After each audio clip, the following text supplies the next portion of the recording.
حضرت عثمان غنی رضی الله تعالی عنہ د اسلام راوړلو والا واقعا د واجبه واقعا ده.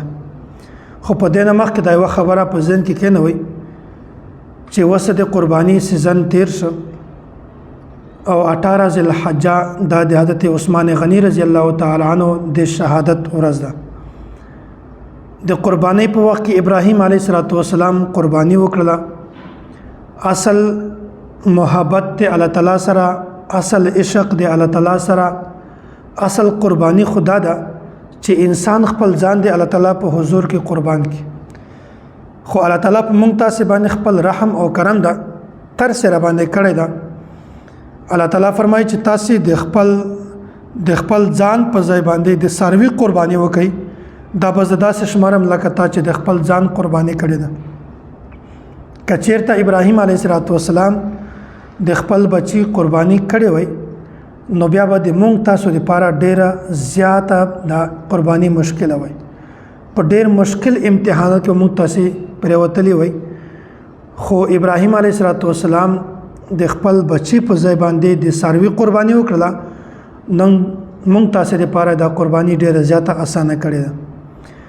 نو ابراهیم علیه السلام قرباني د هم وغټه قرباني ده او په دې قربانیانو کې د حضرت عثمان غنی رضی الله تعالی عنہ شهادت د هم وغټه قرباني ده. ګوري اصل قرباني خدا ده چې انسان د خپل ځان قرباني ورکي. خو ګوري د مال قرباني هم شته، د ځان قرباني هم شته، د اولاد قرباني هم شته. خو نن سبا د مونږ تاسو چې کوم قرباني کوو دا ډېره غټه قرباني ده.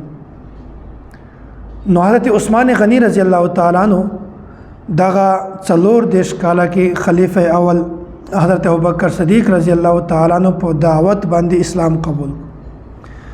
ابوبکر صدیق رضی الله تعالی عنہ هغه صحابي چې اول اسلام راوړل والو. د چې کله اسلام راوړ هغه نه بعد د کوم ملګری او تعلق والی وو د سره رابطه وا دا هغه ټولو ته د اسلام دعوت ورسو او د اسلام دعوت چې څومره هم کوم ځای پورې درسول شو هغه ورسو. هغه نه بعد دا هغه ټولو خلکو ته دعوت ورکو چې تاسو اسلام قبول کړئ، تاسو به جنت ته ولاړ شئ، د جهنم نه ځان بچ کړئ. دغه هدف پوره چې ډیر زیات خلکو د ته وایي چې مونږ د حضور علیه السلام په دربار کې حاضر کا، مونږ به د پلاس باندې بیعت وکړو او اسلام به قبول کړو. تر دې حده پورې چې ډېر زیاتو خلکو اسلام قبول کو او بیا هم د حضرت عثمان غنی رضی الله تعالی عنہ سره او بکر صدیق رضی الله تعالی عنہ ډېر زیات تعلق د سر نه ډېر زیات تعلق ور سره. بیا په دې د کوم ته چې دعوت ور کړو په دې کې عثمان غنی رضی الله تعالی عنہ هم بیا د په زړه کې ډېر زیات شوق او محبت او چې زه اسلام قبول کما. به ورځ داسې وسول چې حضرت عثمان غنی رضی الله تعالی عنہ د زړه د خواهش وکړو چې ابوبکر ما د حضور علیه السلام دربار ته یو چې زه دغه په لاس باندې بیعت وکم، اسلام قبول کړم. د چې دا خبره کوله نو فورا د الله نبی حاضر شو، د الله نبی راغی. ګورئ حضرت عثمان غنی رضی الله تعالی عنہ مثال داسې د لکه تږی سړی، لکه تږی هغه ته د اوبو طلب وي نو دته د اسلام طلب نو نبی علیه السلام د لکه یو کوهی نو اصل کې تګي سړی د کوهی ته زی اوبو ته زی چې هغه خپل تند ورکه نو دلته نبی علیه السلام ورته راغی لکه کوهی چې د تګي سړی ته راغلی. نو نبی علیه السلام فورا حاضر شو. دلته دا یو قدرتی خبره وا. نو نبی علیه السلام ورته فرمایل چې اے عثمان ته اسلام قبول کا او داسې وکړه چې ته جنت هم قبول کا، ځکه چې زه الله تعالی د تا دپاره او د ټولو مخلوقاتو دپاره د هدایت ورکولو ته، د هدایت کولو دپاره زه الله تعالی را لېږلی یم چې زه خلکو ته هدایت وکم، لاره ورته وښیم چې د اسلام قبول کړي. باقي اسلام راوړل نه راوړل دا خو د انسان خپل کار د الله تعالی د په زړه کې څه اچوي. خو هغه ذریعه هدایت ورخودل، اسلام ته لار ورخودل دا نبی علیه السلام چې زه دغه تر لګلې.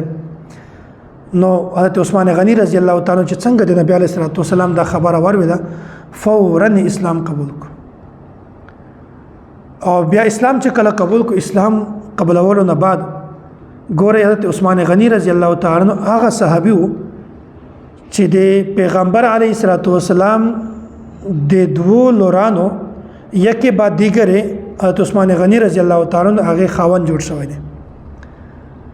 اول حضرت رقیہ رضی الله تعالی عنہ چې هغه وفات شول، هغه نه بعد ام کلثوم رضی الله تعالی عنہ هغه د حضرت عثمان غنی رضی الله تعالی عنہ په نکاح کې راغله. او حضرت عثمان غنی رضی الله تعالی عنہ هغه صحابي وو چې د تذکرہ په 10 مبشره کې کیږي. او حضرت عثمان غنی رضی الله تعالی عنہ هغه صحابي دا چې نبی علیہ الصلوۃ والسلام څو ځلې دته د جنت بشارت ورکړي ده. نو حضرت عثمان غنی رضی الله تعالی عنہ چې کله اسلام قبول کو، اسلام قبولولو نو وخت ورسته د ډېر زیاتو پریشانیو سره ډېر زیات امتحاناتو سره مخامخ شو. هغه وخت چې په هغه وخت کې په ظاهر باندې چې اسلام نشو قبولولای، اسلام دومره طاقت الته نو، بیا په هغه وخت کې د تر ډېر زیاته سزا ورکړه ورته چې اسلام پرېږده، خپل مذهب ته راوړه.